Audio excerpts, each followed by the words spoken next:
అందరికీ నమస్తే అండి. ఈరోజు అయితే చాలా సింపుల్గా మసాలా దోశ అయితే వేసి చూపిస్తాను. నేనైతే ఇలా తయారు చేసుకున్నాను ఈరోజు.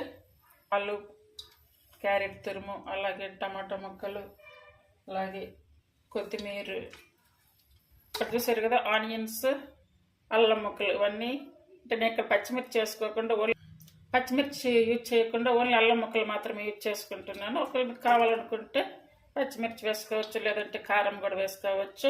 చూడండి, కారం కొంచెం లైట్గా, అంటే మనం తినే టేస్ట్ని బట్టి తీసుకోవాలి. సాల్ట్ టేస్ట్ని బట్టి తీసుకోవాలి.